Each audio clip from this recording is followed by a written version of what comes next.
ওয়াহদাতুল উজুদ কি? ওয়াহদাতুল উজুদ সম্পর্কে অনেকে বলে ওয়াহদাতুল উজুদ হচ্ছে দেওবন্দীদের আকিদা। ওয়াহদাতুল উজুদ হচ্ছে যারা হানাফি মাযহাবের উলামায়ে কেরাম, কওমি মাদ্রাসার আলিমরা ওয়াহদাতুল উজুদের আকিদায় বিশ্বাসী। ওয়াহদাতুল উজুদ এর অর্থ অনেকে না বুঝেই তারা লাফালাফি করে। আজকে ওয়াহদাতুল উজুদ সম্পর্কে কিছু সংক্ষিপ্তভাবে স্বল্প পরিসরে এ সম্পর্কে আলোচনা করতে চাই। সালাফিদের তাদের একজন বরেণ্য ব্যক্তিত্ব মতিউর রহমান আল মাদানী, মুজাফর বিন মহসিন সহ আরও তাদের অনেক নেঙ্গ শায়েখরা আছেন। তাদেরকে অনেকভাবে বলে আওড়াতে দেখা যায় যে তারা বলে ওয়াহদাতুল উজুদের আকিদা বিশ্বাসী হচ্ছে দেওবন্দীরা। একথা পরিষ্কার বাংলায় বলেছে মতিউর রহমান আল মাদানী। এই গোয়ার পরিষ্কারভাবে বারবার বলেছে, আমাদের পক্ষ থেকে বারবার এর উত্তর দেওয়া হচ্ছে। আমার মনে হয় যে মতিউর রহমান আল মাদানীকে যদি জিজ্ঞাসা করা হয় ওয়াহদাতুল উজুদের মধ্যে ব্যাখ্যা কয়টি আছে তা বলতে পারবে না। এখানে ব্যাখ্যা বিশ্লেষণ ছাড়াই আমি মূল জিনিসটা ওয়াহদাতুল উজুদ কি তা আমি আপনাদেরকে একটু বুঝাই। ওয়াহদাতুল উজুদের অর্থ হচ্ছে সর্বস্বরবাদী, মানে যত সৃষ্টি, যত মাতা তত ক্ষুধা, অর্থাৎ প্রত্যেকটি স্রষ্টার মধ্যে স্রষ্টা নিহিত আছেন। এটা হচ্ছে ওয়াহদাতুল উজুদের মূল কথা। ওয়াহদাতুল উজুদ বলতে আপনারা আবার মনে রাখবেন, আমি আবারও বলছি, স্মরণ করিয়ে দিচ্ছি। ওয়াহদাতুল উজুদের অর্থ হচ্ছে বা এর মর্মার্থ বাবার্থ হচ্ছে সৃষ্টির মধ্যে স্রষ্টা নিহিত। অর্থাৎ গাছ আসে, আল্লাহ তাআলা সৃষ্টি করেছেন, গাছের মধ্যেই আল্লাহ তাআলা। এখানে আছে ধরেন একটা গরু আছে, গরু আল্লাহ তাআলা সৃষ্টি, এই গরুর মধ্যে আল্লাহ তাআলা আছেন। অর্থাৎ যত সৃষ্টি ততই ক্ষুধা, যত মাতা তত ক্ষুধা। এর অর্থ হচ্ছে সৃষ্টির মধ্যে স্রষ্টা নিহিত। ওয়াহদাতুল উজুদের মূল কথা বা বক্তব্য হচ্ছে সৃষ্টির মধ্যে স্রষ্টা নিহিত, অর্থাৎ সর্বত্র আল্লাহ তাআলা বিরাজমান। আসমানেও আল্লাহ, জমিনেও আল্লাহ, রাত্রেও আল্লাহ, দিনেও আল্লাহ। হ্যাঁ, ঠিক আছে, সব কিছুতে আল্লাহ, এটা আমরা মানি। এটা আল্লাহ হচ্ছেন ইলমান কুদরাতান, সব কিছুতে আল্লাহ তাআলার ক্ষমতা আছে, আল্লাহ তাআলার শক্তি আছে, সব কিছুতে আল্লাহ তাআলার কল্যাণ আছে, খায়রিয়ত আছে। আল্লাহ তাআলার পক্ষ থেকে মঙ্গল অমঙ্গল সব কিছু আল্লাহ তাআলার মধ্যে, আল্লাহ তাআলার পক্ষ থেকে হয়ে থাকে। সব কিছুর মধ্যেই দুনিয়ার সর্বত্র আল্লাহ তাআলার ক্ষমতা বিরাজমান। এর অর্থ এই নয় যে সর্বত্র আল্লাহ তাআলা এখানে আছেন, তবে আল্লাহ তাআলা হাজির নাজির। আল্লাহ তাআলা হাজির বলতে আল্লাহ তাআলা সব কিছু দেখেন, হাজির বলতে আল্লাহ তাআলার সামনেই সব কিছু, নাজির মানে আল্লাহ তাআলার সামনে যত জিনিস আছে সব আল্লাহ তাআলা দেখতেছেন। আল্লাহ হচ্ছেন সামি বাসির, আল্লাহ তাআলা সব কিছু দেখেন এবং সব কিছু শুনেন। আল্লাহ তাআলা হচ্ছেন হাজির নাজির, নবী হাজির নাজির নয়।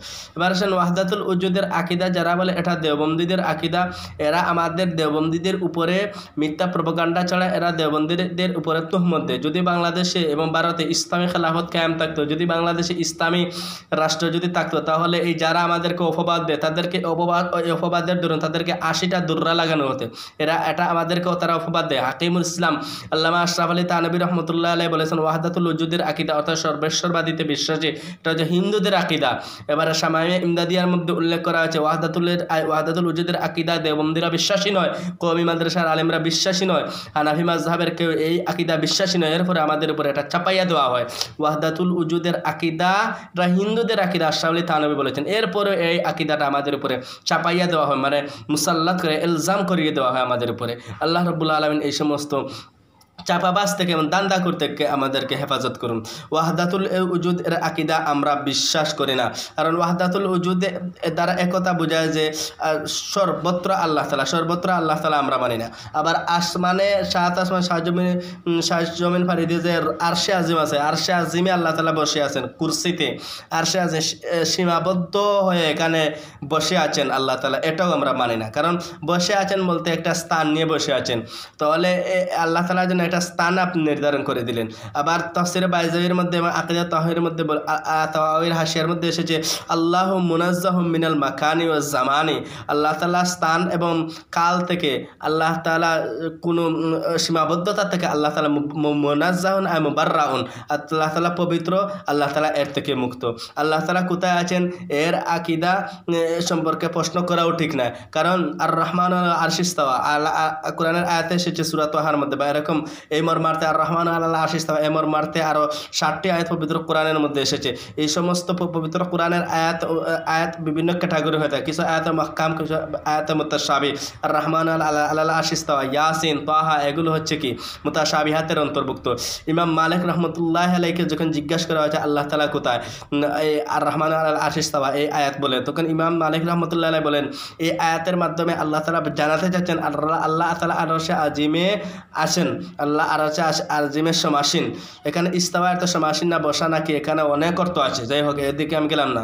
এখানে ইমাম মালিক বলেছেন আর রহমান আল্লাহ আরশে ইস্তাওয়া, এখানে ইস্তাওয়া মালুম ওয়া কাইফিয়াতুহু, ইস্তাওয়া মালুমুন ওয়া কাইফিয়াতুহু মাজহুলুন ওয়াল ঈমানু আলাইহি ওয়াজিবুন ওয়া সুআলু আনহু বিদআতুন। আল্লাহ তাআলা বলেছেন আল্লাহ তাআলা আসমানে আরশে আজিমে আছেন, এটা হচ্ছে জানা কথা, কারণ এই কথাটা পবিত্র কোরআনের মাধ্যমে জানা হয়েছে। তবে ও কাইফিয়া কীভাবে আছেন, কোন রকমে আছেন, কোন ধরনে আছেন, এখানে কাইফিয়াটা হচ্ছে অবস্থাটা, কোন পদ্ধতিতে আল্লাহ তাআলা আরশে আজিমে আছেন, এই পদ্ধতিটা কাইফিয়াটা হচ্ছে মাজহুল, অজ্ঞাত, অপরিচিত, এটা আমাদের জানা নাই। তবে ওয়াল ঈমানু আলাইহি ওয়াজিবুন, এই আয়াতের উপরে আল্লাহ তাআলার উপরে, আল্লাহ তাআলা আরশে আজিমের উপরে, আল্লাহ তাআলা যে আরশ কুরসি আছে, এক আল্লাহ যে আল্লাহ ওয়াজিবুল উজুদ, আল্লাহ তাআলার উপরে ঈমান আনাটা হচ্ছে ওয়াজিব।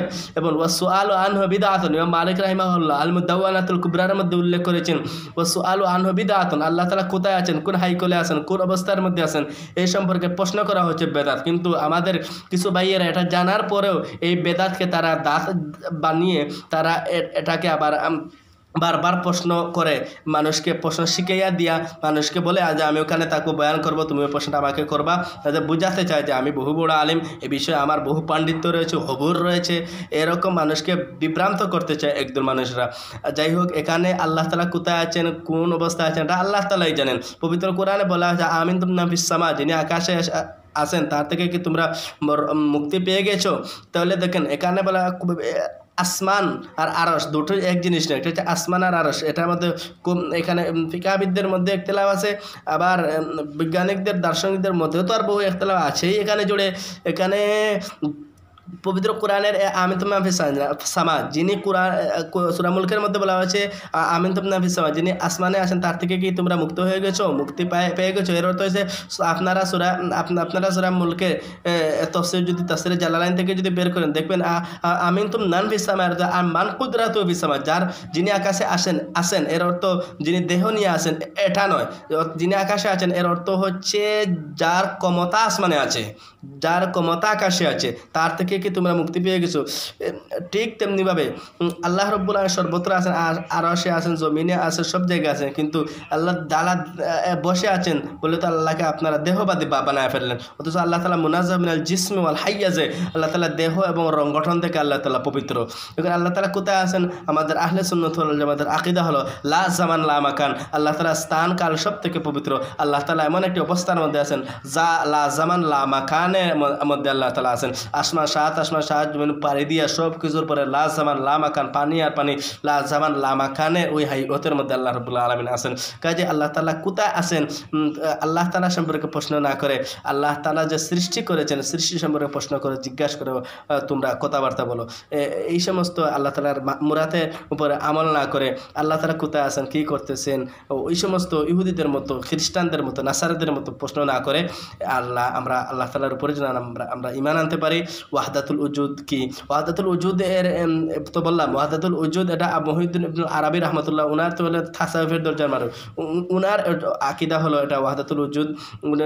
উনার এটা মাসুবে হাল বিশেষ একটি অবস্থা তিনি বলেছেন, এটা উনার তাফারুদাত, তিনি বলেছেন ওয়াহদাতুল উজুদ এটা তার ব্যক্তিগত পর্যন্ত সীমাবদ্ধ। আমাদের অনেক কিতাবাতে এটাকে নাকচ করে, তাহরিকে দেওবন্দ 59 নম্বর পৃষ্ঠার ওয়াহদাতুল উজুদ এটা নাকচ করে ওয়াহদাতুল শুহুদ, এটাকে ওয়াহদাতুল শুহুদ প্রচার করা হয়েছে। কাজে ওয়াহদাতুল উজুদের আকীদা দেওবন্দীদের আকীদা নয়, ওয়াহদাতুল উজুদের আকীদা হানাফিদের আকীদা নয়, ওয়াহদাতুল উজুদের আকীদা কওমীদের আকীদা নয়, ওয়াহদাতুল উজুদের আকীদা শাফি মাযহাবদের নয়, ওয়াহদাতুল উজুদের আকীদা মালিকিরা মানে না, ওয়াহদাতুল উজুদের আকীদা হাম্বলীরা মানে না, ওয়াহদাতুল উজুদের আকীদা আহলে সুন্নাত মানে না, ওয়াহদাতুল শুহুদ আমরা মানি। অর্থাৎ সব কিছুই আল্লাহ এক, যে সব কিছু আল্লাহ তাআলার এক এর সাক্ষী সব কিছু। আপনি একটা গরুর দিকে তাকান, সে কীভাবে বড় হলো, বড় হচ্ছে, হবে, কীভাবে চলতে ফিরতেছে, এবার নিয়ে গবেষণা করেন, আপনি আল্লাহ তাআলা পরিচয় পেয়ে যাবেন। সাত আসমান জমিন নিয়া নাফি খালকিস সামাওয়াতি ওয়াল আরদি ওয়াখতিলাফিল লাইলি ওয়ান নাহার, এগুলো নিয়ে আপনি গবেষণা করেন, আল্লাহ তাআলা পরিচয় পেয়ে যাবেন। কিন্তু ওগুলা আলোচনা না করে আল্লাহ কী করছেন, কোথায় আছেন, ওগুলো নিয়ে ওয়াহদাতুল উজুদ নিয়ে আগে প্রশ্ন করে মানুষকে বিতর্কিত করছেন, নিজেও বিতর্কিত হচ্ছেন, মানুষকে বিতর্কিত করছেন, নিজের ইমান নষ্ট করতেছেন, মানুষের ইমানকেও নষ্ট করতেছেন। এরকম এই খোদা চোরাচুরি থেকে, এই সমস্ত দুমরুজাল বিশিষ্ট আলোচনা থেকে নিজেকে গোটায় রাখবেন বলে আশা করি। আসসালামু আলাইকুম ওয়া রাহমাতুল্লাহ।